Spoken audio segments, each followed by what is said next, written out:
¿Cómo están ustedes? Muy buen día, un gusto de saludarlos. ¿Cómo entrenar a un futuro psicólogo para enfrentar bullying escolar sin exponer a menores reales? ¿O cómo preparar enfermeras para tratar el Alzheimer sin incomodar a los pacientes? La Universidad del Desarrollo parece haber encontrado la respuesta. Avatares hiperrealistas potenciados con inteligencia artificial que conversan, reaccionan y enseñan con escenarios de realidad virtual. Vamos a conversar de toda esta realidad con José Gregorio Díaz, subdirector de tecnologías de Realitec UDD. ¿Cómo estás? Muchas gracias por recibirnos. Buen día. Buenos días, Miriam, y muchas gracias por esta oportunidad. La verdad es que siempre es un buen momento para compartir buenas noticias y más aún hoy con toda esta revolución tecnoeducativa que se está dando con el uso de inteligencia artificial y otras tecnologías emergentes. Claro que sí. Oye, a ver, partamos primero qué es Realitec, porque yo no sabía que existía este departamento, digamos, de la Universidad del Desarrollo. Cuéntanos un poquito qué es. Sí, Realitec es una unidad que opera bajo el ala de la Subdirección de Tecnologías para el Aprendizaje y que a su vez depende del Centro de Innovación Docente de la Universidad del Desarrollo. Entonces, claro, todo lo que implica las actividades de Realitec están orientadas a la incorporación, utilización, inserción de tecnologías de realidad extendida y tecnologías emergentes en procesos educativos de todas las carreras de la universidad. En ese sentido, aclarar que la tecnología de realidad extendida fue el primer foco que Realitec tuvo desde el momento en que nace formalmente en el año 2020. Por lo tanto, bueno, tenemos ya 5 años y tanto ofreciendo servicios relacionados con esto y nos enfocamos en el uso de la realidad virtual, la realidad aumentada y la realidad mixta, que son las tres tecnologías que estarían conformando las tecnologías de realidad extendida. Hoy en día ya tenemos otras tecnologías emergentes, entre ellas la inteligencia artificial, que ha venido a estar presente en todas las experiencias que nosotros ejecutamos y que mayormente involucran estas tres tecnologías bases que conforman la tecnología de realidad extendida. Oye, cuéntame, José Gregorio, a ver, ustedes específicamente se dedican a resolver de alguna manera, a dar a los profesores, a las distintas escuelas que les piden cosas. No es que obviamente los descubrimientos, los avances que han ido teniendo, algún día se podrán comercializar a lo mejor, pero realmente el foco de ustedes es para el aprendizaje de sus propios alumnos. Sí, efectivamente, nuestro foco tiene que ver con el proceso de aprendizaje apoyado o con un tándem tecnológico. Nuestros principales usuarios son los estudiantes y trabajamos conjuntamente con los profesores para diseñar las actividades y todo lo que implica una experiencia de aprendizaje con esta calificación aumentada, ¿no? De estas tecnologías nuevas. Entonces, al final del día, de alguna manera, los profesores llegan a nosotros hoy. Anteriormente, hay que confesar que nosotros íbamos detrás de ellos, pero hoy la verdad es que la realidad ha sido muy diferente porque hoy en día los profesores se acercan a Realitec haciendo primero cuestionamientos acerca del uso de estas tecnologías, por un lado, pero por el otro lado vienen también con ideas que quieren materializar y que quieren aplicar con sus estudiantes, ya bien sea en el aula o ya bien sea en la virtualidad. Independientemente del modo que se elija para el desarrollo de estas actividades, los profesores buscan resolver una necesidad y esa necesidad nace de la experiencia que ellos tienen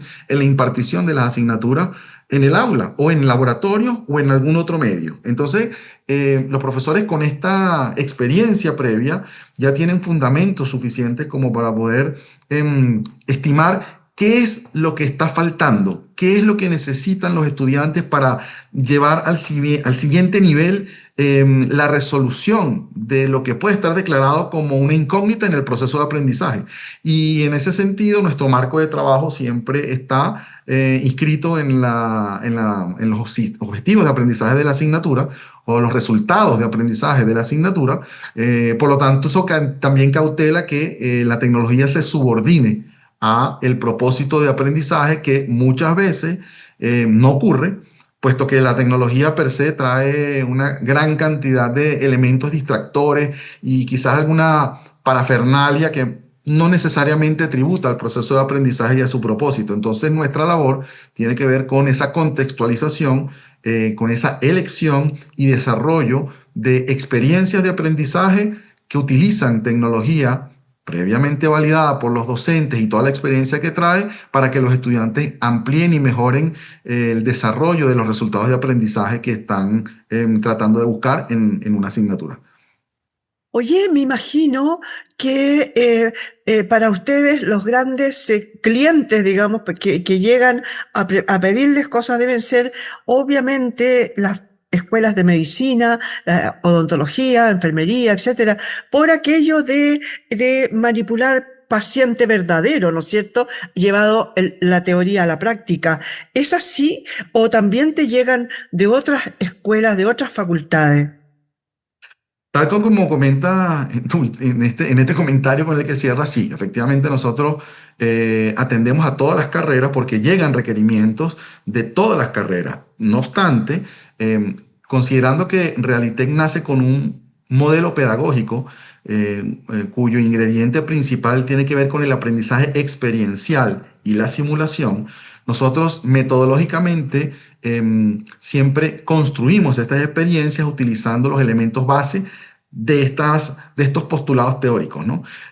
Por otro lado, la Facultad de Medicina de la Universidad del Desarrollo ha tenido una amplia experiencia con la aplicación de los modelos de simulación y eso para nosotros fue algo muy importante y un excelente referente porque de alguna forma todos los fenómenos y los microfenómenos que se dan cuando se ejecuta una clase o cuando se ejecuta una simulación, nosotros pudimos anticiparlos y considerarlos en la elaboración del modelo pedagógico que utilizamos en Realitec.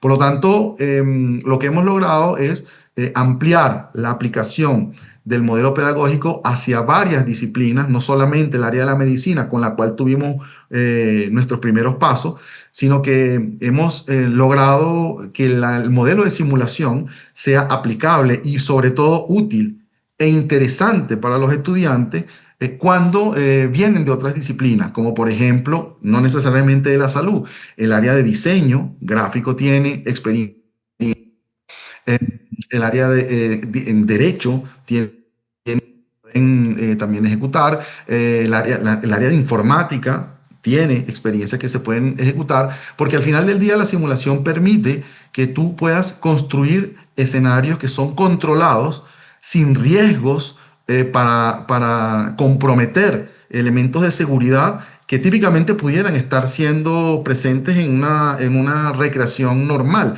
Tú puedes llevar a los estudiantes a un terreno, hacer unas mediciones topológicas en alguna montaña, y eso ya representa un riesgo en sí mismo. Sin embargo, cuando tú puedes crear una simulación en la cual el estudiante va a una montaña y recrea la instrumentación y el uso de todos los procedimientos necesarios para hacer las mediciones, tú lo puedes hacer en un escenario virtual y lo puedes llevar a un escenario en el cual el estudiante se enfrente múltiples veces de una manera segura y controlada. Entonces, ¿qué pasa? Esto no viene a reemplazar el tema de las prácticas instrumentales reales. Lo que sí viene es a optimizar el tiempo, que a nuestro juicio es sumamente costoso para los estudiantes y para los docentes, porque disminuye la cantidad de veces que un estudiante tendría que estar expuesto a estas realidades y de alguna forma con la virtualización, con la simulación y con todo el modelo experiencial que hay, los estudiantes logran llegar mejor preparados a estas costosas experiencias en tiempo y en recursos y económicos y todo, para que al final del día logren demostrar el dominio, la maestría que se espera que tengan en ciertas situaciones. Y te voy a poner un ejemplo. Tuvimos el caso de una simulación para el área de enfermería que es un área bien interesante porque si bien es cierto, tiene que ver con el mundo de la salud, también tiene elementos técnicos desde el punto de vista del enfermero, la enfermera que sale egresada a la universidad, tiene un manejo instrumental bien especial. Lo que quiero decir con esto es que son personas, son profesionales que cuando llegan al mercado manejan tecnología en unos niveles bastante interesantes desde el punto de vista de lo que ellos pueden hacer y pueden controlar. Entonces, cuando nosotros llevamos a los estudiantes a por ejemplo, un vacunatorio, que fue una de las experiencias que desarrollamos, estos estudiantes entrenaron antes de ir al vacunatorio real, ellos estuvieron expuestos a un escenario, a una simulación en la cual conocían todos los procedimientos, todos los equipos y toda la instrumentación y protocolos que existen dentro de un vacunatorio. Y estos grupos de estudiantes no lo hacían una, ni dos, ni tres veces, lo hacían las veces que quisieran y al final, cuando se iban a la realidad, el tiempo necesario para conectar el dominio instrumental y los conocimientos en la vida real era mucho más rápido. Y esa era la gran ventaja que se desarrollaba o se veía evidente cuando exponíamos el mundo de la simulación utilizando tecnologías de realidad extendida al grupo de estudiantes de enfermería. Lo mismo puede ocurrir en cualquier otro escenario que pueda ser mejorado u optimizada su rendimiento utilizando este tipo de experiencia con los estudiantes. Oye, José Gregorio, a ver, tú nos contabas en la experiencia del tema del consultorio, ¿no? Ellos fueron, miraron y estuvieron todas las veces que se les ocurrió, digamos, conociendo el instrumental, conociendo los protocolos, todo eso.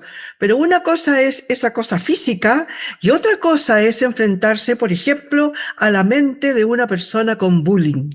Y eso yo creo que pasar las humanidades, hacer este maridaje de la tecnología, de la inteligencia artificial, malos avatares, etcétera, con el tema de las humanidades, ya es otra tecnología. Cuéntame un poquito cómo fue esa experiencia. Sí, Miriam, la verdad es que diste en uno de los aspectos más importantes que ha venido a ser prácticamente pan nuestro de cada día en experiencias en Realitech. Y te comento esto porque está directamente relacionado con la inteligencia artificial en los términos que permite desarrollar conversaciones, entre comillas, inteligentes con un personaje o varios. En el caso del bullying, que creo que va a ser lamentablemente uno de los síntomas más presentes en los próximos años, no solamente desde el punto de vista del síntoma en sí mismo, sino desde el punto de vista de cómo va a ser abordado en los próximos años, hemos podido desarrollar experiencias en las cuales uno o varios estudiantes conversan con uno o varios avatars que tienen distintos roles. Esta humanidad de la que hablas la hemos aterrizado para esa experiencia en particular en el concepto de empatía y en el concepto de personalización o embodiment, que es la palabra en inglés. Y básicamente lo que buscamos es que el estudiante pueda aprender desde distintas perspectivas cuáles son los dolores, cuáles son los pensamientos, cuáles son las reacciones, cuáles son los estímulos que pueden tener los distintos actores en un escenario de bullying, por ejemplo, desde los distintos roles. Y en esa experiencia que te voy a contar, tuvimos la oportunidad de crear el rol del director, el rol del colegio, el rol del director del colegio, el rol del inspector del colegio, el rol del apoderado y el rol del niño afectado. Y todos estos personajes tuvieron un entrenamiento a través de inteligencia artificial con una plataforma que permite definir el título del rol y cómo quieres que se comporte e incluso cuál es la tendencia desde el punto de vista discursivo que puede tener este personaje en un conflicto. El conflicto también fue descrito haciendo referencia a cada uno de estos roles y el estudiante se traducía en una oportunidad, en una suerte de segundo inspector o auxiliar del inspector, en donde él debía entender e internalizar la manera como reaccionaban todos los actores que estaban en esa escena. Pero en otras etapas, el estudiante asumía el rol de alguno de estos avatars que estaba involucrado en la escena. Entonces él podía ser el director, tenía una pauta que fue el entrenamiento que se hizo al avatar del director, pero con esa información el estudiante entraba en la escena con esa postura y después lo pasaba o después lo pasábamos por el rol del afectado, o después lo pasábamos por el rol del apoderado. Y de esa manera se entendía todo lo que ocurría en la escena y el estudiante cambiaba totalmente su perspectiva con un antes y un después al momento los roles de cada uno de ellos. Entonces, esta simulación con embodiment y en el marco de la empatía, permitía que el estudiante aterrizara conceptos y muchos conocimientos que se habían desarrollado desde el punto de vista teórico hasta cierto punto, por el insight que producía haber estudiado y hecho otras actividades relacionadas y se aterrizaban en una simulación en la cual el estudiante tenía que estos aprendizajes en una sola cosa, ¿ya? Entonces, creo que desde el punto de vista tecnológico, el aporte de haber podido subordinar la inteligencia, el marco metodológico de la simulación y el aprendizaje experiencial, utilizando la inteligencia artificial como una herramienta para crear el diálogo y crear la experiencia en sí, fue definitivamente uno de los experimentos más interesantes que hoy en día, como te decía, se convirtió en pan nuestro de cada día, porque como ya te habrás imaginado, esto en el mundo del bullying, que es un caso serio, tuvo este aporte, pero lo podemos extrapolar a otras situaciones de la comunicación humana en el abordaje de conflictos que se pierde de vista la aplicación que podemos obtener diseñando este tipo de escenario. Oye, sí, yo lo que veo, no quiero ser negativa, sino que solamente entrar en un punto que es como el conflictivo para mi punto de vista, y es en el sentido de que quien alimente ese tipo de personajes, digamos, que van a participar, ¿cómo plantean el tema de la ética, por ejemplo? ¿Cómo planteas el tema? Me imagino que ustedes deben trabajar en este sentido con un equipo multidisciplinario. Cada uno pondrá su gota de arena ahí, su gotita de agua para llegar a un consenso. Pero el gran conflicto que sucede, que puede ser, podría llegar a ser, no digo que lo sea, pero que podría llegar a ser, es con el tema del pensamiento humano, ¿no? Del tema de la humanidad, del tema de los modales, de cómo realmente alimentas estos avatars, ¿no? ¿Cómo se Sí, mira, salvaguarda eso? efectivamente, los prejuicios em, utilizados como input en un entrenamiento o en el diseño de cualquier comportamiento, entre comillas, de un avatar, es un camino. Es un camino, es algo que puede ocurrir, es algo que hay que regular y la manera de resolverlo es de la misma manera que se han resuelto la utilización de los grandes avances tecnológicos que ha tenido la humanidad, empezando por la rueda, siguiendo por los autos, avanzando por las calculadoras, etcétera, ¿no? Yo creo que al final del día y el uso de la inteligencia artificial en el contexto educativo y especialmente con lo que tiene que ver con los escenarios de simulación es algo que en el mundo de la academia intrínsecamente está regulado. ¿Por qué? Porque hay una intención de aprendizaje en positivo para un estudiante que luego va a ser parte de la sociedad y que de alguna manera va a contribuir a que la sociedad crezca. Ese es un poco el propósito en un contexto educativo. Pero también es cierto que la misma herramienta pues, podría ser utilizada con otros propósitos y unos propósitos que no estarían en el marco de una regulación. Por eso es que al final, más allá de buscar la eliminación o la limitación del uso, lo que es relevante es la regulación y la contextualización del uso. De esa manera se van a evitar muchos problemas, empezando por la cacería bruja que implica tener la inteligencia artificial entre quién lo puede usar y quién no. O sea, el hecho de que tú ya puedas tener una población en la cual hay personas que tienen acceso a una cosa y otras no, cuando lo ideal sería que o todas la tengan o nadie la tenga, entras en un problema cuando decides evitar el uso en esa población. Y es lo que pasa con la mayoría de las cosas. Con la inteligencia artificial es algo evidente, afortunadamente, bueno, desde la academia y particularmente, hablo por la Universidad del Desarrollo, porque al final la universidad es una universidad que me ha, digamos que he comulgado mucho con su cultura de hacer las cosas bien y a la primera sin temerle al error. ¿Ok? Y el error es parte de lo que está ocurriendo hoy con la inteligencia artificial. Estamos en una etapa en la cual muchas cosas están cambiando.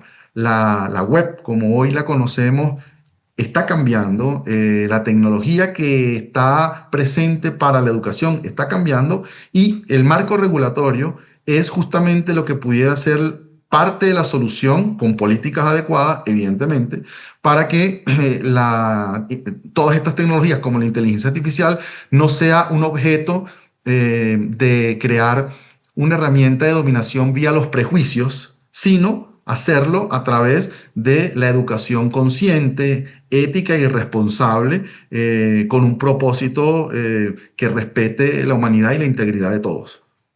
No, por supuesto, y encuentro encomiable el trabajo que están haciendo. Yo lo encuentro realmente esta cosa distinta, diferente, digamos, de por un lado la tecnología, pero por otro lado las humanidades, ¿no? El tema que es difícil de hacer, enganchar las dos cosas. Y también tienen ustedes otro ejemplo que yo lo comentaba al principio, y es el tema del Alzheimer. Cómo entrenar a cuidadores, a enfermeros, cómo trabajar con una persona con Alzheimer, con los pacientes. Cuéntame cómo fue esa experiencia. Sí, el trabajo con pacientes que padecen Alzheimer fue un trabajo que tuvo dos enfoques. Por un lado está el profesional, por ejemplo, hablemos del enfermero, que tiene que hacer tratamiento o tiene que acompañar el proceso de todas las conductas y las dolencias que puede tener una persona que tiene esta condición con Alzheimer, ¿no? Pero por el otro lado también está el hecho de que para poder entender mejor cómo piensa, qué siente, qué vive una persona que tiene Alzheimer, ahí es donde entra el elemento tecnológico.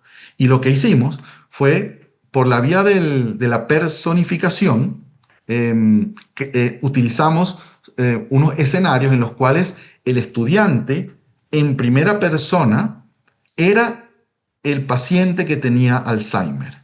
Entonces, todo el entorno que tenía el paciente, familiares, el cuarto, los episodios de memoria que ocurren cuando una persona tiene Alzheimer, la disminución de la audición, todas las confusiones que se vuelve una persona que tiene múltiples mundos conscientes, además, pero que no se conectan entre ellos.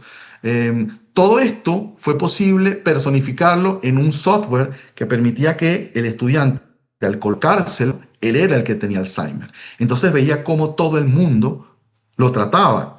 Hay algo muy revelador que ocurre en esta experiencia, que es que a los estudiantes les llamaba mucho la atención y los golpeaba muy fuerte cuando de repente en una de las escenas el estudiante estaba con su hija, porque tenía una hija este personaje que tenía Alzheimer, y de repente pasaba el tiempo, pasaban cosas, y aparecía luego en un parque con una niña y su hija, y la niña le decía abuelo. Entonces, claro, ¿qué había pasado? Él se perdió todo el proceso de nacimiento, de todo lo que implicaba haber tenido la hija embarazada, y de repente apareció en un parque en donde resulta que estaba la nieta y la forma como la hija lo trataba en términos de que era una persona convaleciente con su memoria, le hacía referencia a cosas que él no había visto, el estudiante no lo había visto. Y eso, la reacción que tenían los estudiantes era que lo que yo podía observar con los testimonios que tomábamos es que ellos entendían realmente lo que significaba hasta cierto punto tener esa condición. Y cuando ellos iban luego a terreno o cuando ellos luego iban a simulaciones reales, todo lo que ellos vivieron en ese proceso de simulación era evocado y sus emociones, su conducta, su percepción de la realidad del paciente con respecto a qué iba a hacer con él era muy diferente, era más empático, más conectado con las emociones del paciente, mucho más sensible, mucho más riguroso y sobre todo mucho más serio en el sentido de que recordemos que estamos hablando de una población de jóvenes, una generación de jóvenes que tardan mucho en madurar en procesos educativos. Llegan con unos vacíos gigantescos a las universidades si es que llegan. Y a eso le sumamos digamos, una diversidad de informaciones que no contribuyen justamente a que tengan esa madurez, pues evidentemente lograr que un estudiante sea sensible, empático y sienta que es serio ante el abordaje de una persona con una condición de este tipo es un logro tremendo. Entonces, de esa forma, ¿es posible hacerlo? Sí, solo sí. La tecnología queda subordinada al proceso de aprendizaje y no viceversa. Oye, muy cortito para que me expliques, por favor. Tú has dicho cuando el estudiante se pone en en la opción, digamos, de ser este paciente. ¿Cómo es eso físicamente? Él está con estos anteojos. Cuéntame un poco cómo es físicamente para que nos demos cuenta esto que nos acabas de relatar. Sí, ahí te voy a contar varios detalles interesantes. Voy a empezar primero por tu pregunta, que físicamente lo que ocurre es que la simulación dura 8 minutos, ¿ok? Ya, O sea, el ya. estudiante va a tener Alzheimer por 8 minutos. Uy, ¿Y qué qué es lo que atroz. tiene que hacer? Oye, perdona, Tiene que, perdona, debe ser terrible para los estudiantes, ¿o no? es terrible, tan terrible como que voy a hacer aquí un asterisco en una anécdota. Nosotros cuando tratamos el problema del bullying, tuvimos que hacer contención de 5 estudiantes de un grupo como de 60 que pasaron por el laboratorio. Cuando hablamos de contención, hablamos de que tuvimos que abordarlos, darles agua, sentarlos, calmarlos, porque habían sido estudiantes que habían... Y cuando ellos viven nuevamente la experiencia, aparecieron nuevamente todos los demonios. Entonces, fue algo que nos reveló a nosotros la necesidad de incluir dentro del manual de implementación de ciertas simulaciones la advertencia con respecto a la temática que se iba a abordar para que las personas, cuando estuvieran en la simulación, supieran a lo que se iban a enfrentar, ¿no? Entonces, es sumamente fuerte lo que produce la inmersividad en términos de lo que el estudiante puede haber vivido en el pasado y al mismo tiempo cuando empieza a tener la simulación. Es muy potente. Conectándome con la pregunta que me habías hecho, que Sí, cómo era físicamente, cómo hacen esta inmersión, como dices sí, tú. físicamente ellos van al laboratorio, a ver, hay estudiantes que soportan o que están o que no tienen problemas con la inmersividad y hay estudiantes que no tienen las condiciones para vivir la inmersividad. ¿Ok? Y ahí es lo primero que nosotros detectamos. Primero, si puede o no puede manejar la inmersividad. Los que pueden manejar la inmersividad, lo que hacen es que en el laboratorio entran en una rotación de 8, 10, 12 estudiantes, se ponen un visor y cuando se ponen un visor, el personal del laboratorio, que siempre hay una persona cuando un estudiante está utilizando un lente, hace reproducción e inicia la simulación, que la simulación es como una película. Ese tipo de simulación, hay unas que son interactivas, pero esta simulación es una película y es una película que durante 8 minutos el estudiante vive las condiciones que viviría una persona con Alzheimer. Al mismo tiempo, como a veces lo hacen en pareja o en equipo, lo que el estudiante está observando dentro del visor puede estar siendo proyectado en un televisor y los que están afuera están viendo también lo que el estudiante está observando dentro del visor. Eso se hace de esa forma porque en el diseño de la experiencia, la siguiente etapa, una vez que el estudiante se retire el visor, ellos tienen que hacer una conversación reflexiva acerca de ciertos elementos que están en una pauta para que ellos puedan luego producir un entregable que tiene que ver o bien con un informe, o bien con una presentación, o bien con cualquiera de los aspectos que se manejan en la metodología de simulación, que en este caso sería la etapa del debriefing. La simulación tenía como tres estados, ¿no? Tres etapas. La primera es lo que es el briefing, que es como el resumen, se explica todo lo que se va a hacer, el alcance, esto es un entorno simulado, etcétera. Lo que tiene que ver con la experiencia, que es lo que ellos ejecutan, y después viene el debriefing, que es donde hacen una visión retrospectiva y como una especie de saldo de lo que ocurrió dentro de la experiencia y lo que tiene que ver con el cierre. Entonces, básicamente, en ese tipo de experiencia, ellos lo que tienen es que ponerse un visor, hacen su experiencia y después se retiran. Los que no tienen las condiciones para vivir la simulación, no es que quedan ajenos a vivir la experiencia desde el punto de vista del contenido, de la información. Ellos pueden observar, esta plataforma ha sido diseñada para que ellos puedan también observar lo mismo que vieron los que estaban en el visor en un entorno web. Entonces ellos fuera de un visor, en una computadora, en 4 lados que tiene la pantalla, ellos se sientan a ver la misma simulación y los efectos al final del día vienen siendo equivalentes porque estos estudiantes no es que se volvieron intolerantes a la virtualidad en ese momento, es que son intolerantes a la virtualidad desde hace rato. Entonces traen una historia de resolución de cómo consumen la información cuando vienen en un proceso, en una modalidad virtualizada. Entonces no pasa nada, ellos tienen la misma oportunidad y forman parte también de los equipos que están viviendo experiencias con virtualidad o con la inmersividad. Entonces esa es la forma como trabajamos ese tipo de experiencias con los videos 360, que es la tecnología que estaría involucrada, con grupos de estudiantes y de manera individual o en grupo, pues. Ujú.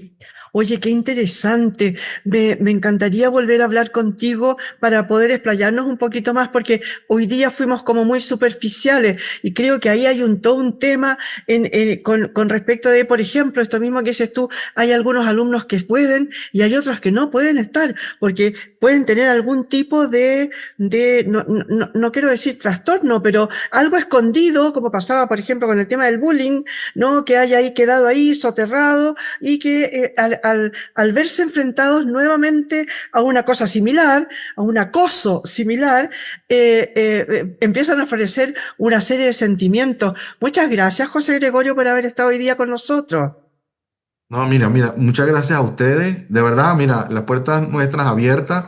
La Universidad del Desarrollo en ese sentido siempre ha sido muy generosa de poder contribuir y de poder intercambiar cualquier cosa que pudiéramos nosotros estar generando para hacer este movimiento un poco más general, ¿sabes? Sería ideal que muchas universidades, que muchas instituciones estén desarrollando este tipo de experiencias, porque al final del día el estudiante va a ser ciudadano y va a ser ciudadano de la República. Entonces es importante que aporte, que se sienta con la seguridad de ser un verdadero aporte y el proceso educativo a nivel universitario o cualquier otro nivel desde el punto de vista profesional es clave. Por lo tanto, agradecido por esta instancia y cuando quiera, por supuesto que podemos seguir conversando.